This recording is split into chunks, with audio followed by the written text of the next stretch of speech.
নমস্কার, বাংলা সেরা গল্পে সবাইকে জানাই স্বাগত। শুনছেন সাহিত্য সম্রাট বঙ্কিমচন্দ্র চট্টোপাধ্যায়ের লেখা উপন্যাস বিষবৃক্ষ। আজ শুনবেন উপন্যাসটির ৬ষ্ঠ পর্ব। দেবেন্দ্র গৃহে গিয়া দুই বিষয়ে স্থির কল্প হইলেন। প্রথম, হীরা থাকিতে তিনি আর দত্তবাড়ি যাইবেন না। দ্বিতীয়, হীরাকে ইহার প্রতিফল দিবেন। পরিণামে তিনি হীরাকে গুরুতর প্রতিফল প্রদান করিলেন। হীরার লঘু পাপে গুরুদণ্ড হইল। হীরা এমত গুরুতর শাস্তিপ্রাপ্ত হইল যে তাহা দেখিয়া শেষে দেবেন্দ্রেরও পাষাণ হৃদয় বিদীর্ণ হইয়াছিল। তাহা বিস্তারে বর্ণনীয় নহে, পরে সংক্ষেপে বলিব। বর্ষাকাল, বড় দুর্দিন। সমস্ত দিন বৃষ্টি হইয়াছে, একবারও সূর্যোদয় হয় নাই। আকাশ মেঘে ঢাকা। কাশী যাইবার পাকা রাস্তার ঘুটিঙ্গের উপর একটু একটু পিছেল হইয়াছে। পথে প্রায় লোক নাই। ভিজিয়া ভিজিয়া কে পথে চলে? একজন মাত্র পথিক পথে চলিতেছিল। পথিকের ব্রহ্মচারীর বেশ। গৈরিক বর্ণ বস্ত্র পরা, গলায় রুদ্রাক্ষ, কপালে চন্দন রেখা, জটার আড়ম্বর কিছু নাই। ক্ষুদ্র ক্ষুদ্র কেশগুলি কতক কতক শ্বেতবর্ণ। এক হাতে গোলপাতার ছাতা, অপর হাতে তৈজস। ব্রহ্মচারী ভিজিতে ভিজিতে চলিয়াছেন। একে তো দিনেই অন্ধকার, তাহাতেই আবার পথে রাত্র হইল। অমনি পৃথিবী মসীময়ী হল। পথিক কোথায় পথ, কোথায় অপথ কিছু অনুভব করিতে পারিলেন না। তথাপি পথিক পথ অতিবাহিত করিয়া চলিলেন, কেননা তিনি সংসার ত্যাগী ব্রহ্মচারী। যে সংসার ত্যাগী তাহার অন্ধকার আলো কুপথ সুপথ সব সমান। রাত্র অনেক হইল। ধরণী মসীময়ী, আকাশের মুখে কৃষ্টাব গুণ্ঠন। বৃক্ষগণের শিরোমালা কেবল গাঢ়তর অন্ধকারের স্তূপস্বরূপ লক্ষিত হইতেছে। সেই বৃক্ষ শিরোমালার বিচ্ছেদে মাত্র পথের রেখা অনুভূত হইতেছে। বিন্দু বিন্দু বৃষ্টি পড়িতেছে। এক একবার বিদ্যুৎ হইতেছে। সে আলোর অপেক্ষা আঁধার ভালো। অন্ধকারে ক্ষণিক বিদ্যুতালোকে সৃষ্টি যেমন ভীষণ দেখায়, অন্ধকারে তত নয়। মাগো! অন্ধকারে যাইতে যাইতে ব্রহ্মচারী অকস্মাৎ পথিমধ্যে এই শব্দসূচক দীর্ঘ নিঃশ্বাস শুনিতে পাইলেন। শব্দ অলৌকিক, কিন্তু তথাপি মনুষ্য কণ্ঠ নিঃসৃত বলিয়া নিশ্চিত বোধ হইল। শব্দ অতি মৃদু, অথচ অতিশয় ব্যথা ব্যঞ্জক বলিয়া বোধ হইল। ব্রহ্মচারী পথে স্থির হইয়া দাঁড়াইলেন। কতক্ষণে আবার বিদ্যুৎ হইবে সেই প্রতীক্ষায় দাঁড়াইয়া রহিলেন। ঘন ঘন বিদ্যুৎ হইতেছিল। বিদ্যুৎ হইলে পথিক দেখিলেন পথপার্শ্বে কি একটা পড়িয়া আছে। এটা কি মানুষ? পথিক তাহাই বিবেচনা করিলেন, কিন্তু আর একবার বিদ্যুতের অপেক্ষা করিলেন। দ্বিতীয়বার বিদ্যুতে স্থির করিলেন মনুষ্য বটে। তখন পথিক ডাকিয়া বলিলেন, কে তুমি পথে পড়িয়া আছো? কেহ কোনো উত্তর দিলেন না। আবার জিজ্ঞাসা করিলেন। একবার অস্ফুট কাতরোক্তি আবার মুহূর্ত জন্য কর্ণে প্রবেশ করিল। তখন ব্রহ্মচারী ছত্র তৈজস ভূতলে রাখিয়া সেই স্থান লক্ষ্য করিয়া ইতস্তত হস্ত প্রচার করিতে লাগিলেন। অচিরাৎ কোমল মনুষ্যদেহে করস্পর্শ হইল। কে গা তুমি? শিরোদেশে হাত দিয়া কবরী স্পর্শ করিলেন। দুর্গে, এ যে স্ত্রীলোক। তখন ব্রহ্মচারী উত্তরের প্রতীক্ষা না করিয়া মুমূর্ষু অথবা অচেতন স্ত্রীলোকটিকে দুই হস্ত দ্বারা কোলে তুলিলেন। ছত্র তৈজস পথে পড়িয়া রহিল। ব্রহ্মচারী পথ ত্যাগ করিয়া সেই অন্ধকারে মাঠ ভাঙিয়া গ্রামাভিমুখে চলিলেন। ব্রহ্মচারী এ প্রদেশের পথঘাট গ্রাম বিলক্ষণ জানিতেন। শরীর বলিষ্ঠ নহে, তথাপি শিশু সন্তানবৎ সেই মরণোন্মুখীকে কোলে করিয়া এই দুর্গম পথ ভাঙিয়া চলিলেন। যাহারা পরোপকারী, পরপ্রেমে বলবান, তাহারা কখনো শারীরিক বলের অভাব জানিতে পারে না। গ্রামের প্রান্তভাগে ব্রহ্মচারী এক পর্ণকুটির প্রাপ্ত হইলেন। নিঃসঙ্গা স্ত্রীলোককে ক্রোড়ে লইয়া সেই কুটিরের দ্বার দেশে উপস্থিত হইলেন। ডাকিলেন, বাছা হর, ঘরে আছো গা? কুটির মধ্য হইতে একজন স্ত্রীলোক কহিল, এই যে ঠাকুরের গলা শুনিতে পাই, ঠাকুর কবে এলেন? ব্রহ্মচারী, এই আসছি, শীঘ্র দৌড় খোলো, আমি বড় বিপদগ্রস্ত। হরমণি কুটিরের দ্বার মোচন করিল। ব্রহ্মচারী তখন তাহাকে প্রদীপ জ্বালিতে বলিয়া দিয়া আস্তে আস্তে স্ত্রীলোকটিকে গৃহমধ্যে মাটির উপর শোয়াইলেন। হর দীপ জ্বালিত করিল, তাহা মুমূর্ষুর মুখের কাছে আনিয়া উভয়ে তাহাকে বিশেষ করিয়া দেখিলেন স্ত্রীলোকটি প্রাচীনা নহে, কিন্তু এখন তাহার শরীরের যেরূপ অবস্থা, তাহাতে তাহার বয়স অনুভব করা যায় না। তাহার শরীর অত্যন্ত শীর্ণ, সাংঘাতিক পীড়ার লক্ষণযুক্ত। সময় বিশেষে তাহার সৌন্দর্য ছিল এমত হইলেও হইতে পারে, কিন্তু এখন সৌন্দর্য কিছুমাত্র নাই। আর্দ্র বস্ত্র অত্যন্ত মলিন এবং শতস্থানে ছিন্ন বিচ্ছিন্ন। আলুলায়িত আর্দ্র কেশ চিররুক্ষ, চক্ষু কোটর প্রবিষ্ট। এখন সে চক্ষু নিমীলিত, নিঃশ্বাস বহিতেছে, কিন্তু সংজ্ঞা নাই। বোধ হইল যেন মৃত্যু নিকট। হরমণি জিজ্ঞাসা করিল, একে কোথায় পেলেন? ব্রহ্মচারী সবিশেষ পরিচয় দিয়া বলিলেন, ইহার মৃত্যু নিকট দেখিতেছি, কিন্তু তাপ শেক করিলে বাঁচিলেও বাঁচিতে পারে। আমি যেমন যেমন বলি তাই করিয়া দেখো। তখন হরমণি ব্রহ্মচারীর আদেশ মতো তাহার আর্দ্র বস্ত্রের পরিবর্তে আপনার একখানি শুষ্ক বস্ত্র কৌশলে পরাইল। শুষ্ক বস্ত্রের দ্বারা তাহার অঙ্গের এবং কেশের জল মুছাইল। পরে অগ্নি প্রস্তুত করিয়া তাপ দিতে লাগিল। ব্রহ্মচারী বলিলেন, বোধহয় অনেকক্ষণ অবধি অনাহারে আছে। যদি ঘরে দুধ থাকে তবে একটু একটু করে দুধ খাওয়াইবার চেষ্টা দেখো। হরমণির গরু ছিল, ঘরে দুধও ছিল। দুধ তপ্ত করিয়া অল্প অল্প করিয়া স্ত্রীলোকটিকে পান করাইতে লাগিল। স্ত্রীলোক তাহা পান করিল। উদরে দুগ্ধ প্রবেশ করিলে সে চক্ষুর উন্মীলন করিল। দেখিয়া হরমণি জিজ্ঞাসা করিল, মা, তুমি কোথা থেকে আসিতেছিলে গা? সংজ্ঞালব্ধ স্ত্রী কহিল, আমি কোথা? ব্রহ্মচারী কহিলেন, তোমাকে পথে মুমূর্ষু অবস্থায় দেখিয়া এখানে আনিয়াছি। তুমি কোথা যাইবে? স্ত্রীলোক বলিল, অনেক দূর। হরমণি, তোমার হাতে রুলি রয়েছে, তুমি কি সধবা? পীড়িতা ভ্রুভঙ্গি করিল। হরমণি অপ্রতিভ হইল। হর। ব্রহ্মচারী জিজ্ঞাসা করিলেন, বাছা, তোমায় কি বলিয়া ডাকিব? তোমার নাম কি? অনাথিনী কিঞ্চিত ইতস্তত করিয়া কহিল, আমার নাম সূর্যমুখী। সূর্যমুখীর বাঁচিবার আশা ছিল না। ব্রহ্মচারী তাহার পীড়ার লক্ষণ বুঝিতে না পারিয়া পরদিন প্রাতে গ্রামস্থ বৈদ্যকে ডাকাইলেন।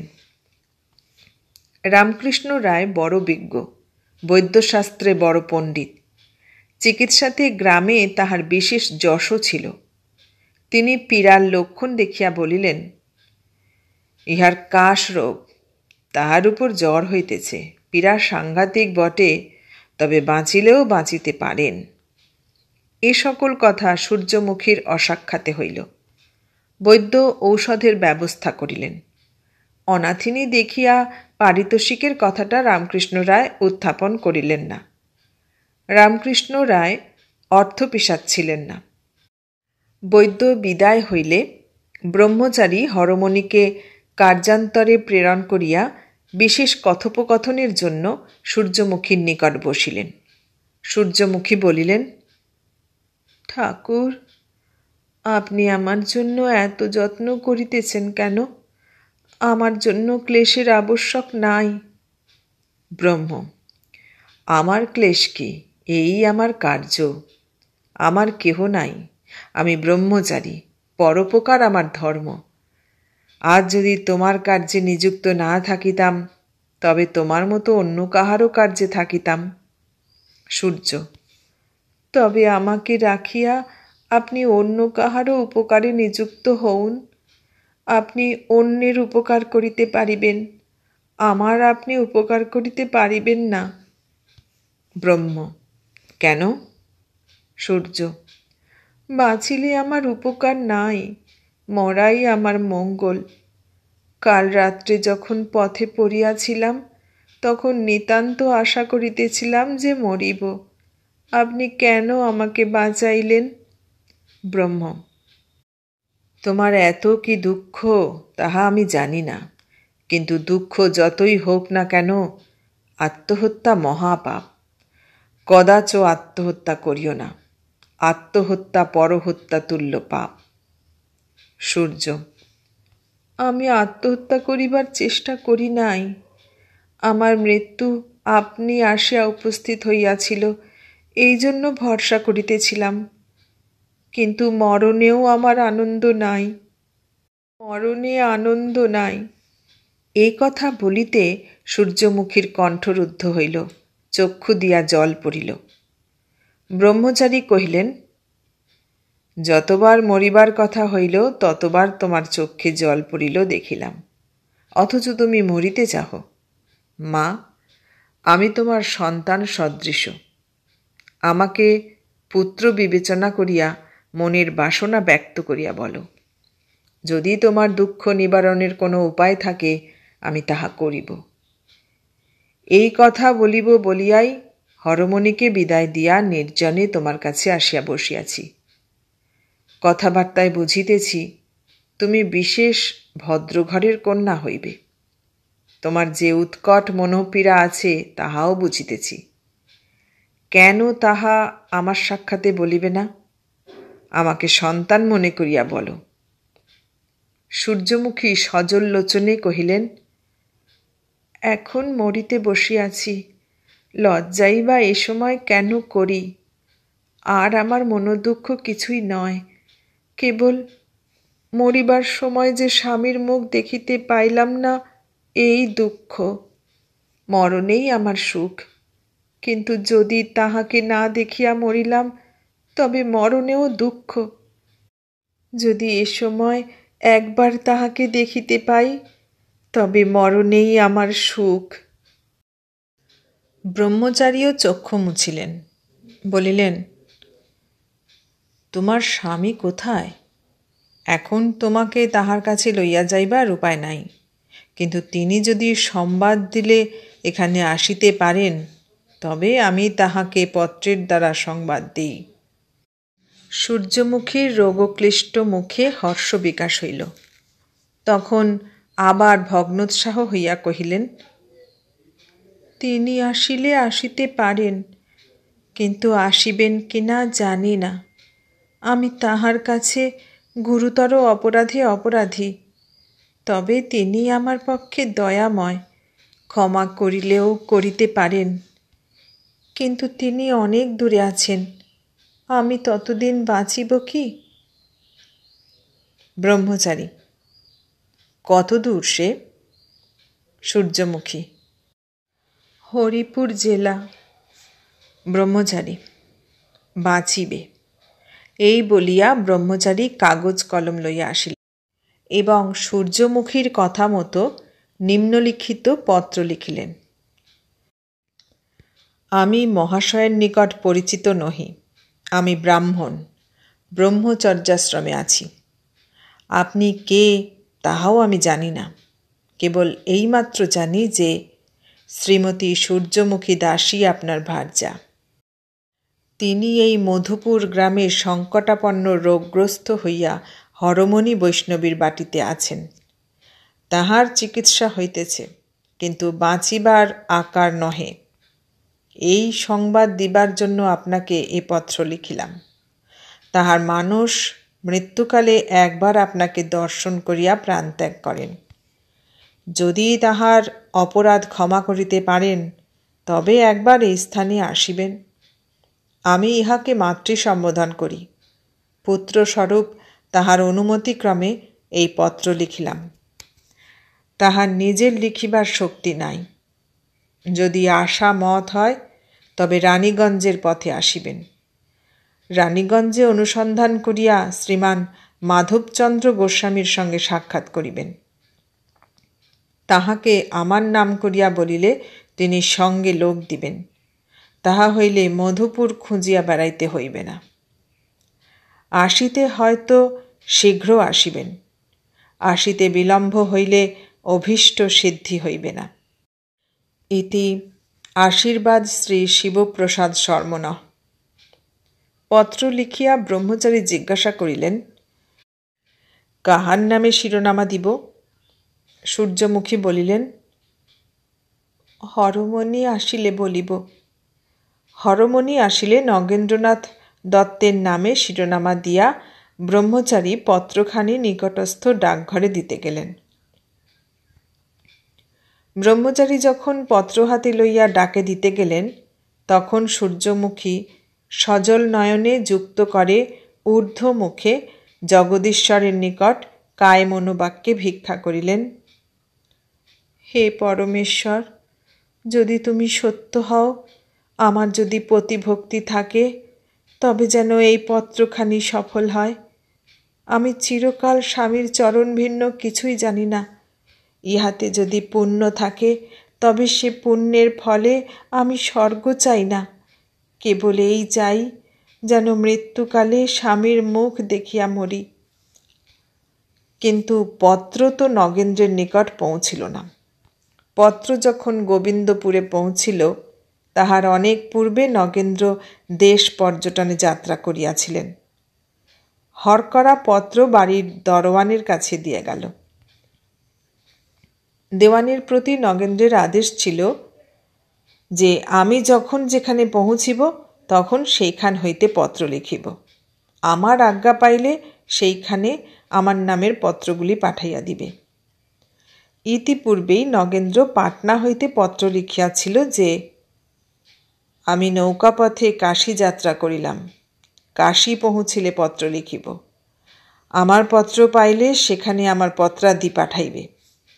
দেওয়ান সেই সংবাদের প্রতীক্ষায় ব্রহ্মচারীর পত্র বাক্স মধ্যে বন্ধ করিয়া রাখিলেন। যথাসময়ে নগেন্দ্র কাশীধামে আসিলেন। আসিয়া দেওয়ানকে সংবাদ দিলেন। তখন দেওয়ান অন্যান্য পত্রের সঙ্গে শিবপ্রসাদ ব্রহ্মচারীর পত্র পাঠাইলেন। নগেন্দ্র পত্র পাইয়া মর্মাবগত হইয়া অঙ্গুলি দ্বারা কপাল টিপিয়া ধরিয়া কাতরে কহিলেন, জগদীশ্বর, মুহূর্ত জন্য আমার চেতনা রাখো। জগদীশ্বরের চরণে সে বাক্য পৌঁছিল। মুহূর্ত জন্য নগেন্দ্রের চেতনা রহিল। কর্মাধ্যক্ষকে ডাকিয়া আদেশ করিলেন, আজ রাত্রেই আমি রানীগঞ্জ যাত্রা করিব। সর্বস্ব ব্যয় করিয়াও তুমি তাহার বন্দোবস্ত করো। কর্মাধ্যক্ষ বন্দোবস্ত করিতে গেল। নগেন্দ্র তখন ভূতলে ধূলির উপর শয়ন করিয়া অচেতন হইলেন। সেই রাত্রে নগেন্দ্র কাশী পশ্চাতে করিলেন। ভুবন সুন্দরী বারাণসী, কোন সুখীজন এমন শারদ রাত্রে তৃপ্ত লোচনে তোমাকে পশ্চাৎ করিয়া আসিতে পারে? নিশা চন্দ্রহীনা, আকাশে সহস্র সহস্র নক্ষত্র জ্বলিতেছে।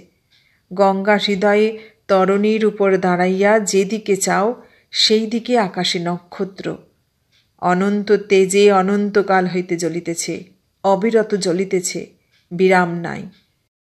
ভূতলে দ্বিতীয় আকাশ, নীলাম্বরবৎ স্থির নীল তরঙ্গিনী হৃদয়, তীরে সোপানে এবং অনন্ত পর্বত শ্রেণীবৎ অট্টালিকায় সহস্র সহস্র আলোক জ্বলিতেছে।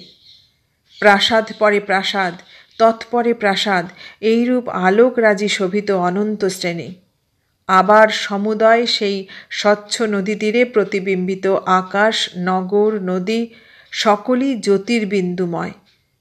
দেখিয়া নগেন্দ্র চক্ষু মুদিলেন। পৃথিবীর সৌন্দর্য তাহার আজি সহ্য হইল না।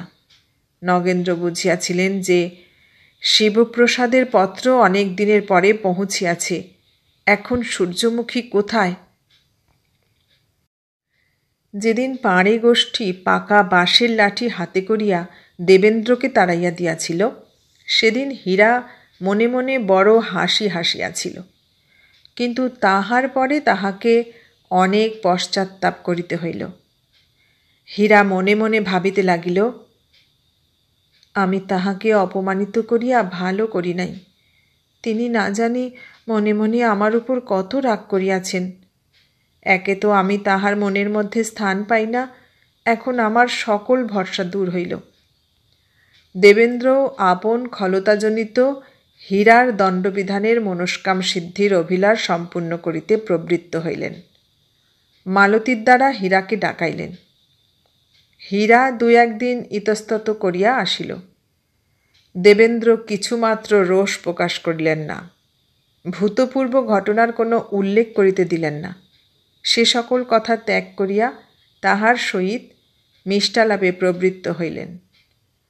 যেমন ঊর্ণনাভ মল্লিকার জন্য জাল পাতে, হীরার জন্য তেমনি দেবেন্দ্র জাল পাতিতে লাগিলেন।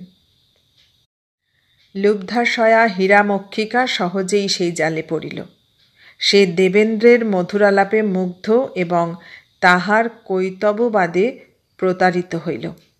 মনে করিল ইহাই প্রণয়, দেবেন্দ্র তাহার প্রণয়ী। হীরা চতুরা, কিন্তু এখানে তাহার বুদ্ধি ফলপ্রদায়িনী হল না। প্রাচীন কবিগণ যে শক্তিকে জিতেন্দ্রীয় মৃত্যুঞ্জয়ের সমাধিভঙ্গে ক্ষমতাশালিনী বলিয়া কীর্তিত করিয়াছিলেন, সেই শক্তির প্রভাবে হীরার বুদ্ধি লোপ হইল। দেবেন্দ্র সে সকল কথা ত্যাগ করিয়া তানপুরা লইলেন এবং সুরাপান সমুৎসাহিত হইয়া গীতারম্ভ করিলেন। তখন দৈবকণ্ঠ কৃতবিদ্য দেবেন্দ্র এরূপ সুধাময় সঙ্গীত লহরী সৃজন করিলেন যে হীরা শ্রুতিমাত্রাত্মক হইয়া একেবারে বিমোহিতা হইল। তখন তাহার হৃদয় চঞ্চল, মন দেবেন্দ্র প্রেম বিদ্রাবিত হইল। তখন তাহার চক্ষে দেবেন্দ্র সর্বসংসার সুন্দর, সর্বার্থসার, রমণীর সর্বাদরণীয় বলিয়া বোধ হইল। হীরার চক্ষে প্রেম বিমুক্ত অশ্রুধারা বহিল। দেবেন্দ্র তানপুরা রাখিয়া সযত্নে আপন বসনাগ্রভাগে হীরার অশ্রুবারি মুছাইয়া দিলেন। হীরার শরীর পুলক কণ্টকিত হইল। তখন দেবেন্দ্র সুরাপানোদ্দীপ্ত হইয়া এরূপ হাস্য পরিহাস সংযুক্ত সরস সম্ভাষণ আরম্ভ করিলেন, কখনো বা এরূপ প্রকৃত প্রণয়ের অনুরূপ স্নেহসিক্ত অস্পষ্টালঙ্কার বচনে আলাপ করিতে লাগিলেন যে জ্ঞানহীনা অপরিমার্জিত বাগ্বুদ্ধি হীরা মনে করিল এই স্বর্গসুখ। হীরা তো কখনো এমন কথা শুনে নাই। হীরা যদি বিমলচিত্ত হইত এবং তাহার বুদ্ধি সৎসংসর্গ পরিমার্জিত হইত, তবে সে মনে করিত এই নরক। পরে প্রেমের কথা পড়িল। প্রেম কাহাকে বলে দেবেন্দ্র তাহা কিছুই কখনো হৃদয়ঙ্গত করেন নাই, বরং হীরা জানিয়াছিল, কিন্তু দেবেন্দ্র তদ্বিষয়ে প্রাচীন কবিদিগের চর্বিত চর্বণে বিলক্ষণ পটু। দেবেন্দ্রের মুখে প্রেমের অনির্বচনীয় মহিমা কীর্তন শুনিয়া হীরা দেবেন্দ্রকে অমানুষচিত্ত সম্পন্ন মনে করিল। স্বয়ং আপাদকবরী প্রেম রসাদ্রা হইল। তখন আবার দেবেন্দ্র প্রথম বসন্ত প্রেরিত একমাত্র ভ্রমর ঝঙ্কারবৎ গুনগুন স্বরে সঙ্গীতোদ্যম করিলেন। হীরা দুর্দমনীয় প্রণয় স্ফূর্তি প্রযুক্ত সেই সুরের সঙ্গে আপনার কামিনী সুলভ কলকণ্ঠধ্বনি মেলাইতে লাগিল। দেবেন্দ্র হীরাকে গাইতে অনুরোধ করিলেন। তখন হীরা প্রেমার্দ্র চিত্তে সুরা রাগরঞ্জিত কমল নেত্র বিস্ফারিত করিয়া চিত্রবৎ ভ্রুযুগবিলাসে মুখমণ্ডল প্রফুল্ল করিয়া প্রস্ফুট স্বরে সঙ্গীত আরম্ভ করিল। চিত্তস্ফূর্তিবশত তাহার কণ্ঠে উচ্চস্বর উঠিল। হীরা যাহা গাইল তাহা প্রেম বাক্য, প্রেম ভিক্ষায় পরিপূর্ণ। তখন সেই পাপ মণ্ডপে বসিয়া পাপান্তকরণ দুইজনে পাপাভিলাষ বশীভূত হইয়া চিরপাপরূপ চিরপ্রেম পরস্পরের নিকট প্রতিশ্রুত হইল। হীরা চিত্ত সংযত করিতে জানিত, কিন্তু তাহাতে তাহার প্রবৃত্ত ছিল না বলিয়া সহজে পতঙ্গবৎ বহ্নিমুখে প্রবেশ করিল। দেবেন্দ্রকে অপ্রণয়ী জানিয়া চিত্ত সংযমে প্রবৃত্ত হইয়াছিল, তাহাও অল্পদূর মাত্র, কিন্তু যতদূর অভিলাষ করিয়াছিল ততদূর কৃতকার্য হইয়াছিল। দেবেন্দ্রকে অঙ্কাগত প্রাপ্ত হইয়া হাসিতে হাসিতে তাহার কাছে প্রেম স্বীকার করিয়াও অবলীলাক্রমে তাহাকে বিমুখ করিয়াছিল। আবার সেই পুষ্পগত কীটানুরূপ হৃদয় বেদকারী অনুরাগ কেবল পরগৃহে কার্য উপলক্ষ করিয়া শমিত করিয়াছিল, কিন্তু যখন তাহার বিবেচনা হইল যে দেবেন্দ্র প্রণয়শালী, তখন আর তাহার চিত্ত দমনে প্রবৃত্তি রহিল না। এই অপ্রবৃত্তি হেতু বিষবৃক্ষে তাহার ভোগ্য ফল ফলিল। লোকে বলে, ইহলোকে পাপের দণ্ড দেখা যায় না। ইহা সত্য হোক বা না হোক, তুমি দেখিবে না যে চিত্ত সংযমে অপ্রবৃত্ত ব্যক্তি ইহলোকে বিষবৃক্ষের ফল ভোগ করিল না। বর্ষাকাল গেল, শরৎকাল আসিল। শরৎকালও যায়, মাঠের জল শুকাইয়াছে, ধান সকল ফুলিয়া উঠিতেছে, পুষ্করিণীর পদ্ম ফুরাইয়া আসিল। প্রাতঃকালে বৃক্ষপল্লব হইতে শিশির ঝরিতে থাকে, সন্ধ্যাকালে মাঠে মাঠে ধুমাকার হয়। এমৎকালে কার্তিক মাসের একদিন প্রাতঃকালে মধুপুরে রাস্তার উপরে একখানা পালকি আসিল। পল্লীগ্রামে পালকি দেখিয়া দেশের ছেলে খেলা ফেলে পালকির ধারে কাতার দিয়া দাঁড়াইল। গ্রামের ঝি বউ মাগি ছাগি জলের কলসি কাঁকে নিয়া একটু তফাৎ দাঁড়াইল। কাঁকের কলসি কাঁকেই রহিল, অবাক হইয়া পালকি দেখিতে লাগিল। বউগুলি ঘোমটার ভিতর হইতে চোখ বাহির করিয়া দেখিতে লাগিল, আর স্ত্রীলোকেরা ফ্যাল ফ্যাল করিয়া চাহিয়া রহিল। চাষারা কার্তিক মাসে ধান কাটিতেছিল। ধান ফেলিয়া হাতে কাস্তে মাথায় পাগড়ি হাঁ করিয়া পালকি দেখিতে লাগিল। গ্রামের মণ্ডল মাতব্বর লোকে অমনি কমিটিতে বসিয়া গেল। পালকির ভিতর হইতে একটা বুটওয়ালা পা বাহির হইয়াছিল। সকলেই সিদ্ধান্ত করিল সাহেব আসিয়াছে, ছেলেরা ধ্রুব জানিত বউ আসিয়াছে। পালকির ভিতর হইতে নগেন্দ্রনাথ বাহির হইলেন। অমনি তাহাকে ৫-৭ জনে সেলাম করিল, কেননা তাহার পেন্টালুন পরা, টুপি মাথায় ছিল। কেহ ভাবিল দারোগা, কেহ ভাবিল বরকন্দাজ সাহেব আসিয়াছেন। দর্শকদিগের মধ্যে প্রাচীন এক ব্যক্তিকে সম্বোধন করিয়া নগেন্দ্র শিবপ্রসাদ ব্রহ্মচারীর সংবাদ জিজ্ঞাসা করিলেন। জিজ্ঞাসিত ব্যক্তি নিশ্চিত জানিত এখনই কোনো খুনি মামলার সুরতহাল হইবে, অতএব সত্য উত্তর দেওয়া ভালো নয়। সে বলিল, আগে আমি মশাই ছেলে মানুষ, আমি অত জানি না। নগেন্দ্র দেখিলেন একজন ভদ্রলোকের সাক্ষাৎ না পাইলে কার্যসিদ্ধি হইবে না। গ্রামে অনেক ভদ্রলোকের বসতিও ছিল। নগেন্দ্রনাথ তখন একজন বিশিষ্ট লোকের বাড়িতে গেলেন। সে গৃহের স্বামী রামকৃষ্ণ রায় কবিরাজ। রামকৃষ্ণ রায় একজন বাবু আসিয়াছেন দেখিয়া যত্ন করিয়া একখানি চেয়ারের উপর নগেন্দ্রকে বসাইলেন। নগেন্দ্র ব্রহ্মচারীর সংবাদ তাহার নিকট জিজ্ঞাসা করিলেন। রামকৃষ্ণ রায় বলিলেন, ব্রহ্মচারী ঠাকুর এখানে নাই।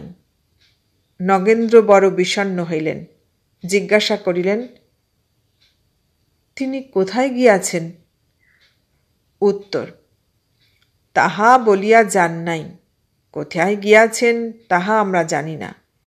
বিশেষ তিনি এক স্থানে স্থায়ী হন না, সর্বদা নানা স্থানে পর্যটন করিয়া বেড়ান। নগেন্দ্র, কবে আসিবেন তাহা কেহ জানে?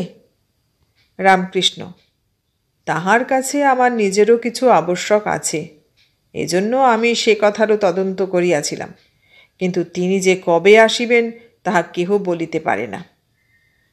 নগেন্দ্র বড় বিষণ্ণ হইলেন। পুনশ্চ জিজ্ঞাসা করিলেন, কতদিন এখান হতে গিয়াছেন? রামকৃষ্ণ, তিনি শ্রাবণ মাসে এখানে আসিয়াছিলেন, ভাদ্র মাসে গিয়াছেন। নগেন্দ্র, ভালো।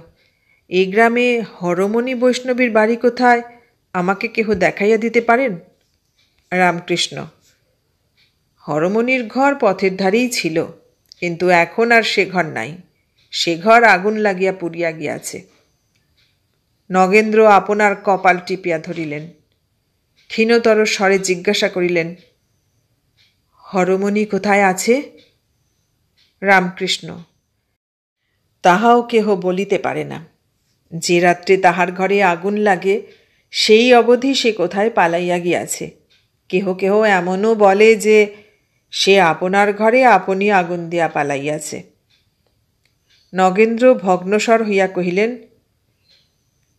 তাহার ঘরে কোনো স্ত্রীলোক থাকিত? রামকৃষ্ণ রায় কহিলেন, না, কেবল শ্রাবণ মাস হইতে একটি বিদেশী স্ত্রীলোক পীড়িত হইয়া আসিয়া তাহার বাড়িতে ছিল। সেটিকে ব্রহ্মচারী কোথা হইতে আনিয়া তাহার বাড়ি রাখিয়াছিলেন। শুনিয়াছিলাম তাহার নাম সূর্যমুখী। স্ত্রীলোকটি কাশরোগগ্রস্ত ছিল, আমি তাহার চিকিৎসা করি।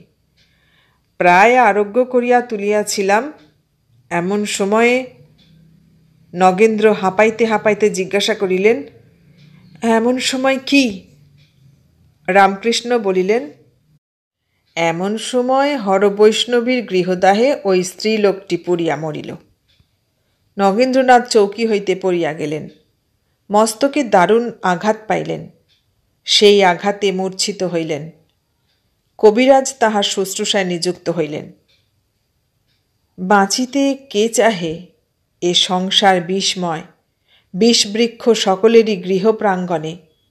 কে ভালোবাসিতে চাহে? সে আপনার হৃৎপিণ্ড ছিন্ন করিয়া দগ্ধ করুক। কেন বিধাতা এ সংসার সুখের করো নাই? তুমি ইচ্ছাময়, ইচ্ছা করিলে সুখের সংসার সৃজিতে পারিতে। সংসারে এত দুঃখ কেন? এতদিনে সব ফুরাইল। সন্ধ্যাকালে যখন নগেন্দ্র দত্ত মধুপুর হইতে পালকিতে উঠিলেন, তখন এই কথা মনে মনে বলিলেন, আমার এতদিনে সব ফুরাইল। কি ফুরাইল? সুখ? তা তো যেদিন সূর্যমুখী গৃহত্যাগ করিয়াছিলেন সেই দিনই ফুরাইয়াছিল। তবে এখন ফুরাইল কি? আশা। যতদিন মানুষের আশা থাকে ততদিন কিছুই ফুরায় না। আশা ফুরাইলেই সব ফুরাইল। নগেন্দ্রের আজ আশা ফুরাইল।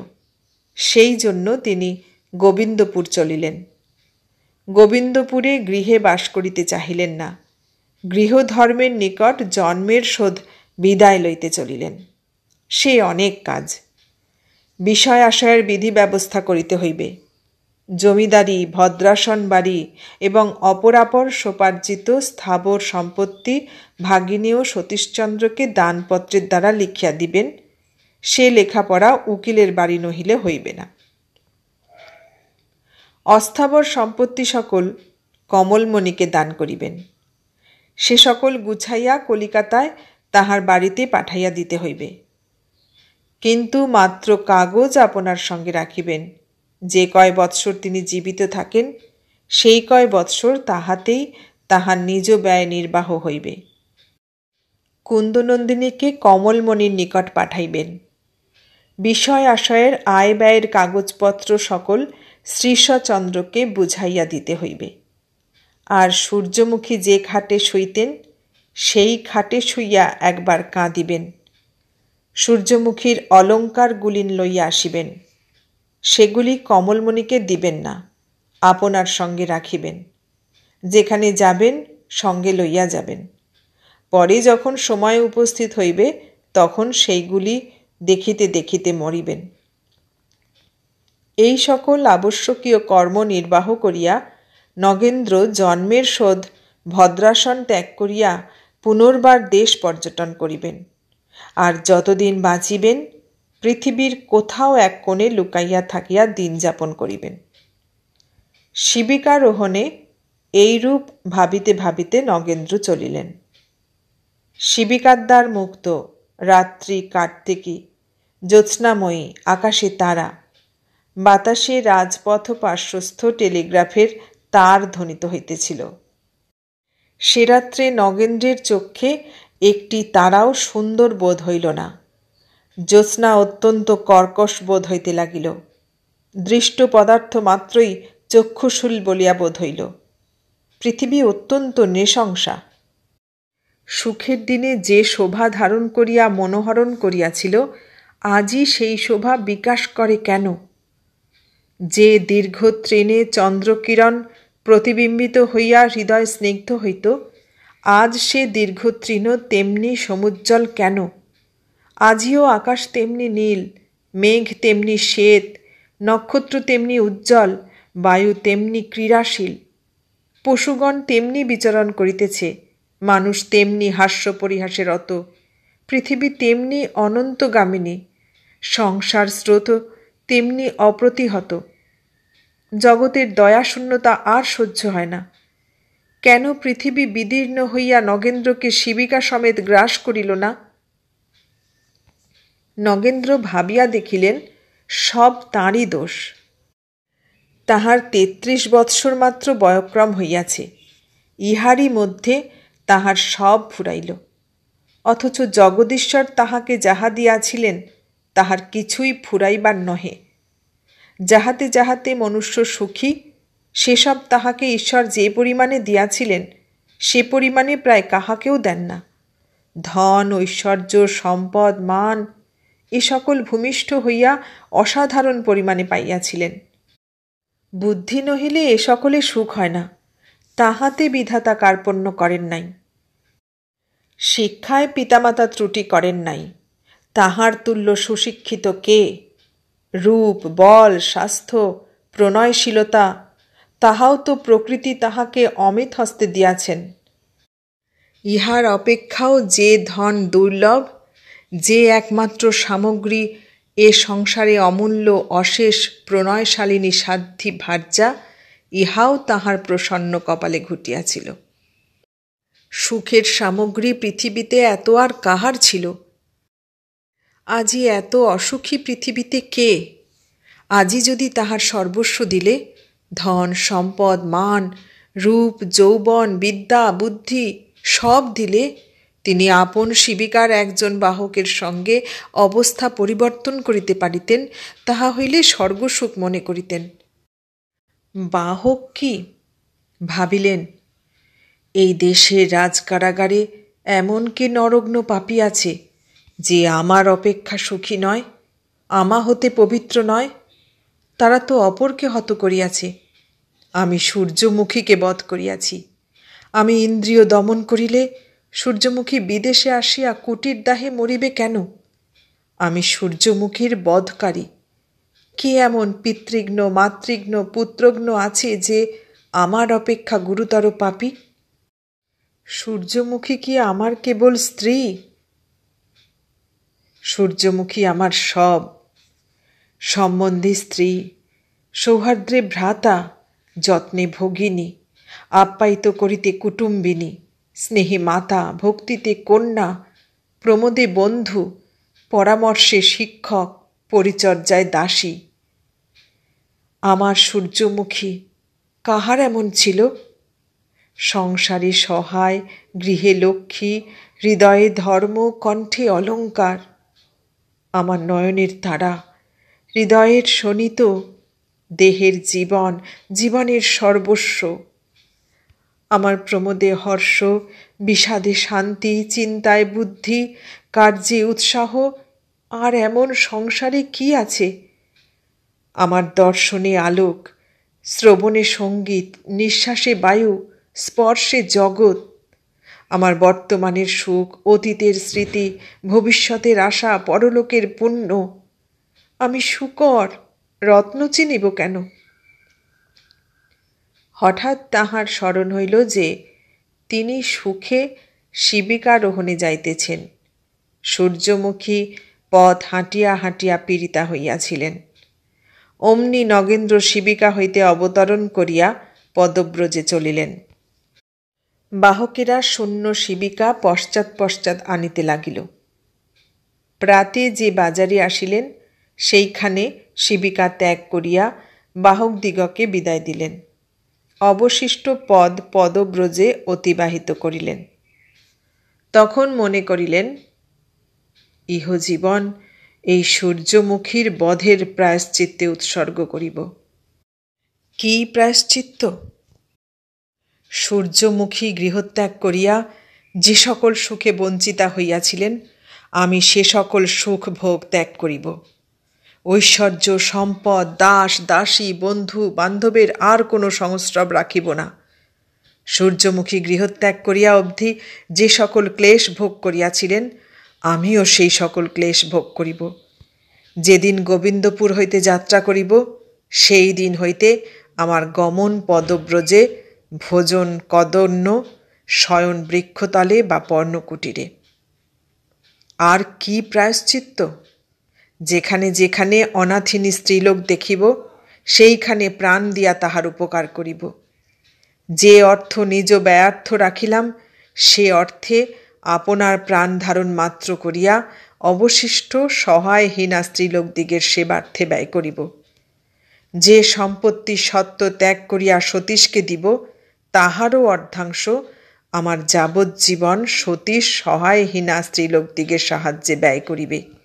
ইহাও দানপত্রে লিখিয়া দিব। প্রায়শ্চিত্ত?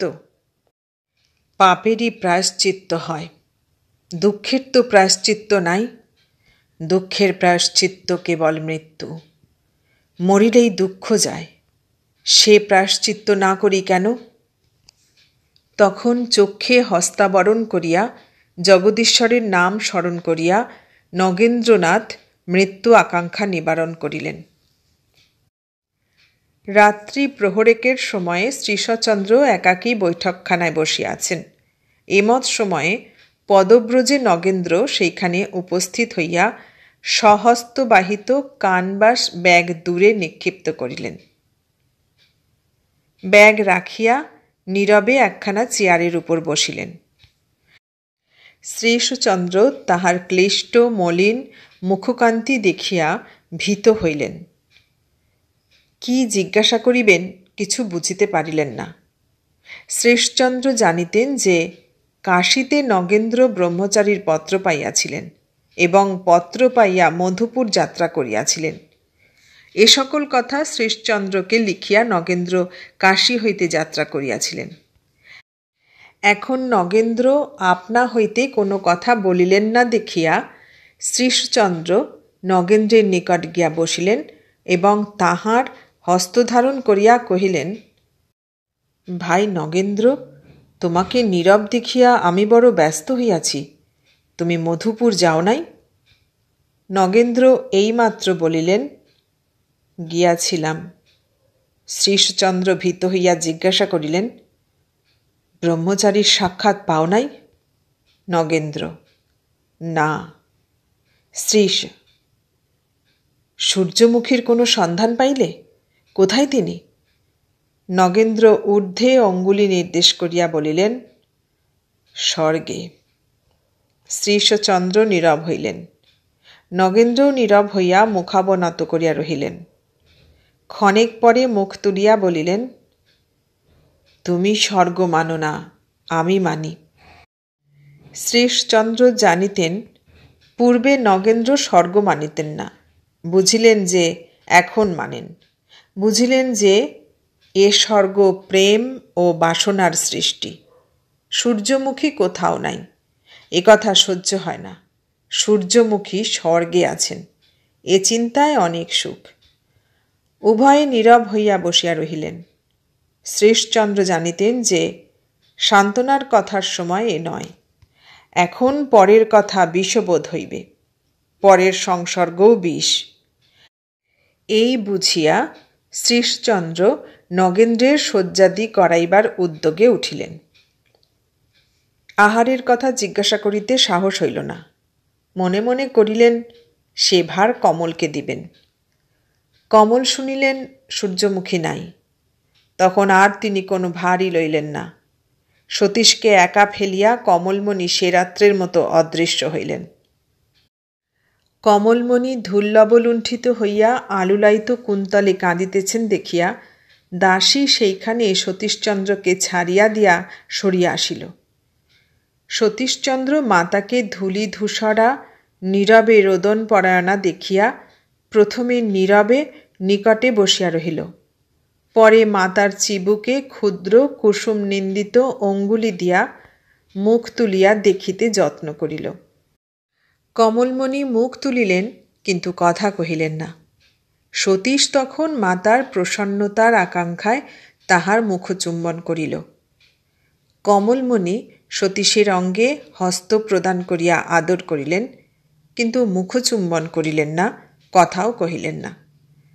তখন সতীশ মাতার কণ্ঠে হস্ত দিয়া মাতার ক্রোড়ে শয়ন করিয়া রোদন করিল। সে বালক হৃদয়ে প্রবেশ করিয়া বিধাতা ভিন্ন কে সে বালক রোদনের কারণ নির্ণয় করিবে? শ্রীশচন্দ্র অগত্যা আপন বুদ্ধির উপর নির্ভর করিয়া কিঞ্চিৎ খাদ্য লইয়া আপনি নগেন্দ্রের সম্মুখে রাখিলেন। নগেন্দ্র বলিলেন, উহার আবশ্যক নাই, কিন্তু তুমি বসো, তোমার সঙ্গে অনেক কথা আছে, তাহা বলিতেই এখানে আসিয়াছি। তখন নগেন্দ্র রামকৃষ্ণ রায়ের কাছে যাহা যাহা শুনিয়াছিলেন সকল শ্রীশচন্দ্রের নিকট বিবৃত করিলেন। তাহার পর ভবিষ্যৎ সম্বন্ধে যাহা যাহা কল্পনা করিয়াছিলেন তাহা সকল বলিলেন। শ্রীশচন্দ্র বলিলেন, ব্রহ্মচারীর সঙ্গে পথে তোমার সাক্ষাৎ হয় নাই, ইহা আশ্চর্য। কেননা গতকল্য কলিকাতা হইতে তোমার সন্ধানে তিনি মধুপুর যাত্রা করিয়াছেন। নগেন্দ্র, সে কি? তুমি ব্রহ্মচারীর সন্ধান কি প্রকারে পাইলে? শ্রী, তিনি অতি মহৎ ব্যক্তি। তোমার পত্রের উত্তর না পাইয়া তিনি তোমার সন্ধান করিতে স্বয়ং গোবিন্দপুর আসিয়াছিলেন। গোবিন্দপুরেও তোমাকে পাইলেন না, কিন্তু শুনিলেন যে তাহার পত্র কাশীতে প্রেরিত হইবে, সেখানে তুমি পত্র পাইবে। অতএব আর ব্যস্ত না হইয়া এবং কাহাকেও কিছু না বলিয়া তিনি পুরুষোত্তম যাত্রা করেন। সেখান হইতে প্রত্যাবর্তন করিয়া তোমার সন্ধানার্থ পুনশ্চ গোবিন্দপুর গিয়াছিলেন। সেখানে তোমার কোনো সংবাদ পাইলেন না, শুনিলেন আমার কাছে তোমার সংবাদ পাইবেন, আমার কাছে আসিলেন। পরশুদিন আমার কাছে আসিয়াছিলেন। আমি তাহাকে তোমার পত্র দেখাইলাম। তিনি তখন মধুপুরে তোমার সাক্ষাৎ পাইবার ভরসায় কাল গিয়াছেন।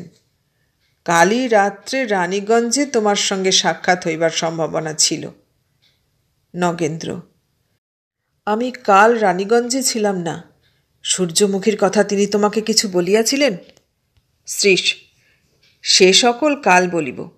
নগেন্দ্র, তুমি মনে করিতেছ শুনিয়া আমার ক্লেশ বৃদ্ধি হইবে।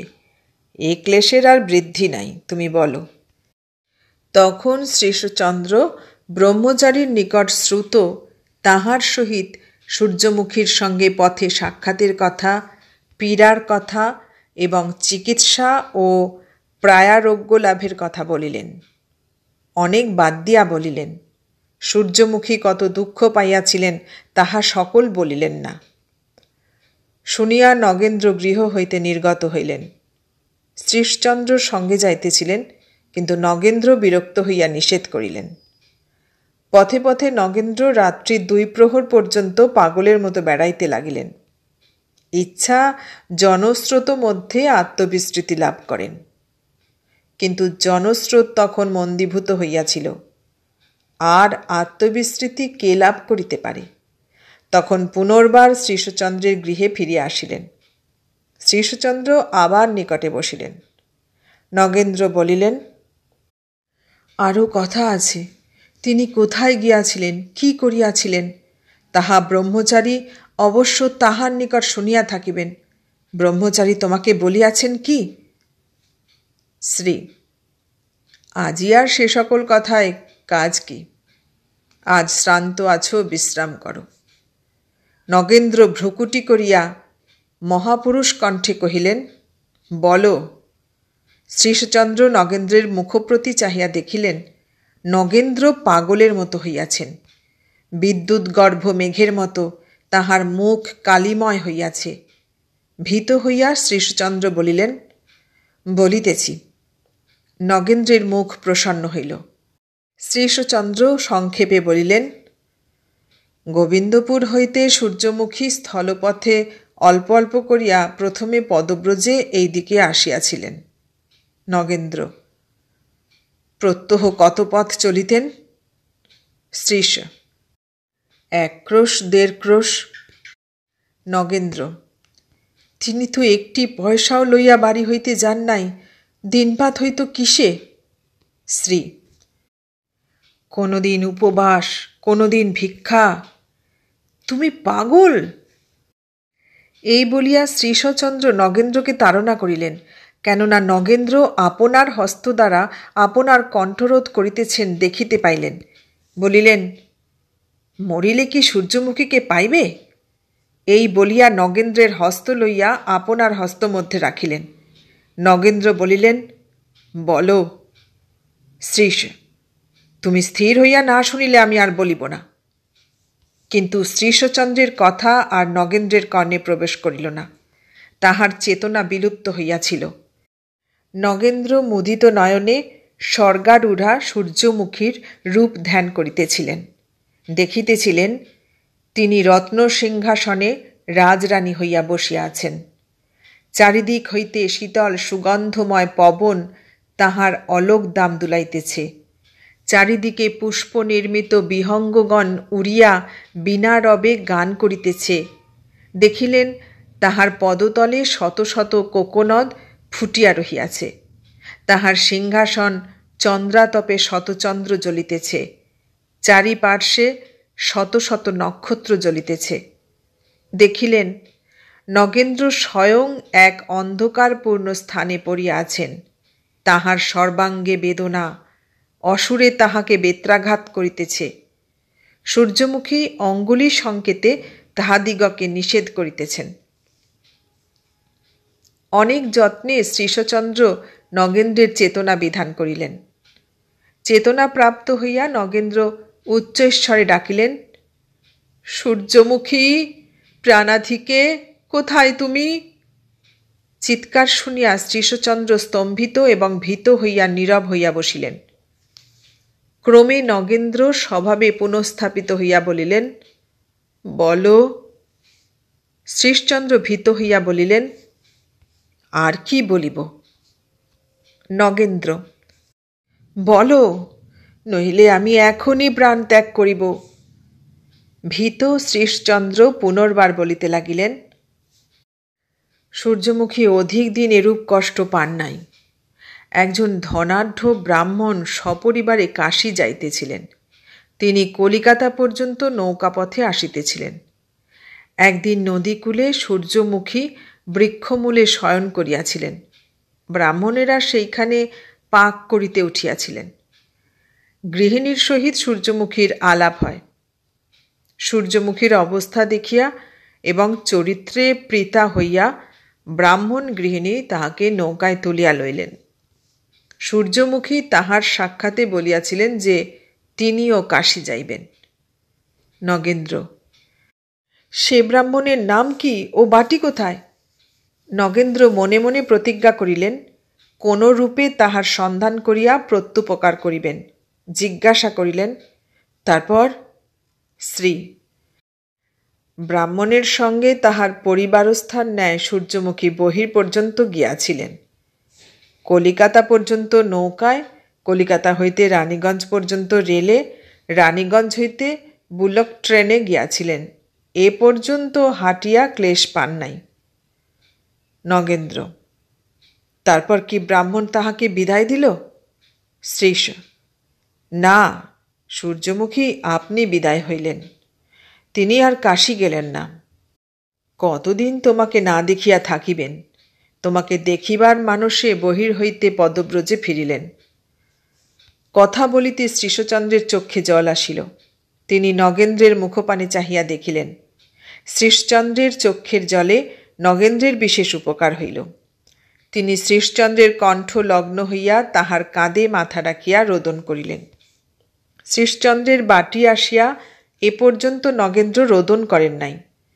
তাহার শোক রোদনের অতীত। এখন রুদ্ধ শোকপ্রবাহ বেগে বহিল।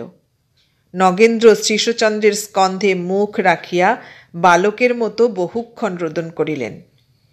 ইহাতে যন্ত্রণার অনেক উপশম হইল। যে শোকের রোদন নাই সে যমের দূত। নগেন্দ্র কিছু শান্ত হইলে শ্রীশচন্দ্র বলিলেন, এসব কথায় আজ আর আবশ্যক নাই। নগেন্দ্র বলিলেন, আর বলিবেই বা কি? অবশিষ্ট যাহা যাহা ঘটিয়াছিল তাহা তো চক্ষে দেখিতে পাইতেছি। বহির হইতে তিনি একাকিনী পদব্রজে মধুপুরে আসিয়াছিলেন। পথ হাঁটার পরিশ্রমে, অনাহারে, রৌদ্র বৃষ্টিতে, নিরাশ্রয়ে আর মনের ক্লেশে সূর্যমুখী রোগগ্রস্ত হইয়া মরিবার জন্য পথে পড়িয়াছিলেন। শ্রীশচন্দ্র নীরব হইয়া রহিলেন। পরে কহিলেন, ভাই, বৃথা কেন আর সে কথা ভাবো? তোমার দোষ কিছুই নাই। তুমি তাঁর অমতে বা অবাধ্য হইয়া কিছুই করো নাই। যাহা আত্মদোষে ঘটে নাই তার জন্যে অনুতাপ বুদ্ধিমানে করে না। নগেন্দ্রনাথ বুঝিলেন না। তিনি জানিতেন তাঁরই সকল দোষ। তিনি কেন বিষবৃক্ষের বীজ হৃদয় হইতে উচ্ছিন্ন করেন নাই? হীরার বিষবৃক্ষের ফল। হীরা মহারত্ন কপর্দকের বিনিময়ে বিক্রয় করিল। ধর্ম চিরকষ্টে রক্ষিত হয়, কিন্তু একদিনের অসাবধানতায় বিনষ্ট হয়। হীরার তাহাই হইল। যে ধনের লোভে হীরা এই মহারত্ন বিক্রয় করিল, সে এক কড়া কানাকড়ি। কেননা দেবেন্দ্রের প্রেম বন্যার জলের মতো, যেমন পঙ্কিল তেমনই ক্ষণিক। 3 দিনে বন্যার জল সরিয়া গেল, হীরাকে কাদায় বসাইয়া রাখিয়া গেল। যেমন কোনো কোনো কৃপণ অথচ যশলিপ্সু ব্যক্তি বহু কালাবধি প্রাণপণে সঞ্চিতার্থ রক্ষা করিয়া পুত্রদাহ বা অন্য উৎসব উপলক্ষে একদিনের সুখের জন্য ব্যয় করিয়া ফেলে, হীরা তেমনি এতদিন যত্নে ধর্ম রক্ষা করিয়া একদিনের সুখের জন্য তাহা নষ্ট করিয়া উৎসৃষ্টার্থ কৃপণের ন্যায় চিরানুশোচনার পথে দণ্ডায়মান হইল। ক্রীড়াশীল বালক কর্তৃক অল্পভুক্ত অপক্বচ্যুত ফলের ন্যায় হীরা দেবেন্দ্র কর্তৃক পরিত্যক্ত হইলে প্রথমে হৃদয়ে দারুণ ব্যথা পাইল।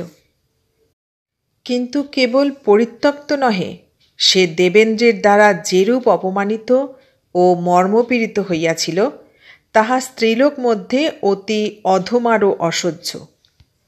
যখন শেষ সাক্ষাৎ দিবসে হীরা দেবেন্দ্রের চরণাবলণ্ঠিত হইয়া বলিয়াছিল যে, দাসীরে পরিত্যাগ করিও না, তখন দেবেন্দ্র তাহাকে বলিয়াছিলেন যে, আমি কেবল কুন্দনন্দিনীর লোভে তোমাকে এতদূর সম্মানিত করিয়াছিলাম। তুমি কুন্দের সঙ্গে আমার সাক্ষাৎ করাইতে পারো, তবেই তোমার সঙ্গে আমার আলাপ থাকিবে, নচেত এই পর্যন্ত। তুমি যেমন গর্বিতা, তেমনি আমি তোমাকে প্রতিফল দিলাম। এখন তুমি এই কলঙ্কের ডালি মাথায় লইয়া গৃহে যাও। হীরা ক্রোধে অন্ধকার দেখিতে লাগিল। যখন তাহার মস্তক ঘূর্ণন স্থির হইল, তখন সে দেবেন্দ্রের সম্মুখে দাঁড়াইয়া ভ্রুকুটি কুটিল করিয়া চক্ষু আরক্ত করিয়া যেন শতমুখে দেবেন্দ্রকে তিরস্কার করিল। মুখরা পাপিষ্ঠা স্ত্রীলোকেই যেরূপ তিরস্কার করিতে জানে, সেই রূপ তিরস্কার করিল। তাহাতে দেবেন্দ্রের ধৈর্যচ্যুতি ঘটিল। তিনি হীরাকে পদাঘাত করিয়া প্রমোদোদ্যান হইতে বিদায় করিলেন।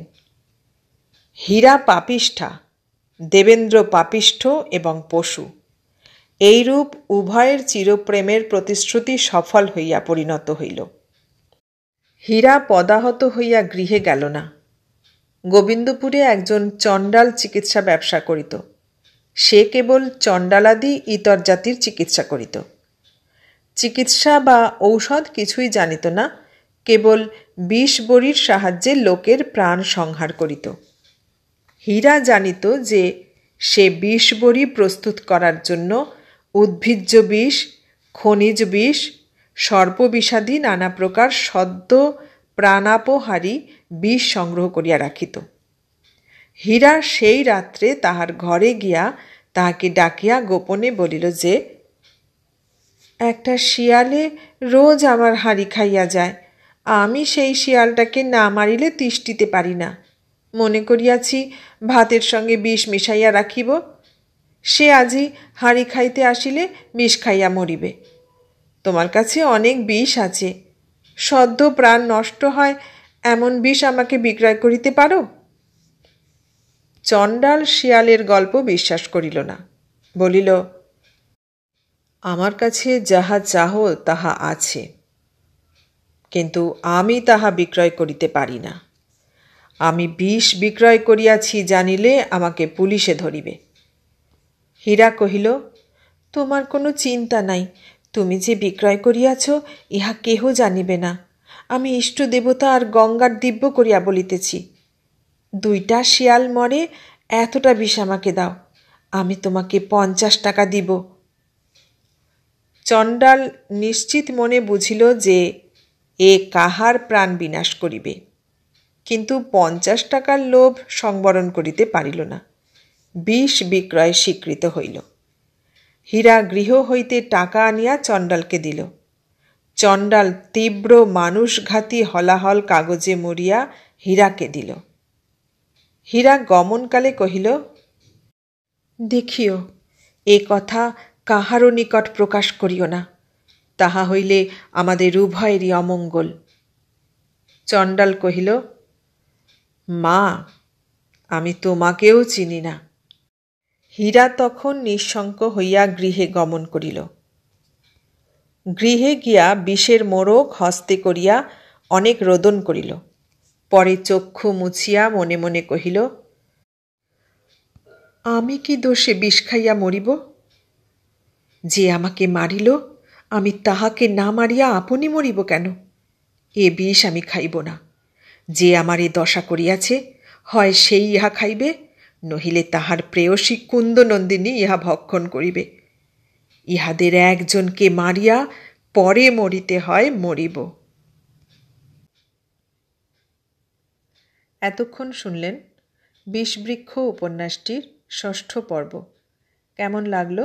ভালো লাগলে লাইক, কমেন্ট, শেয়ার করবেন, আর নতুন বন্ধু হলে সাবস্ক্রাইব করার অনুরোধ রইল।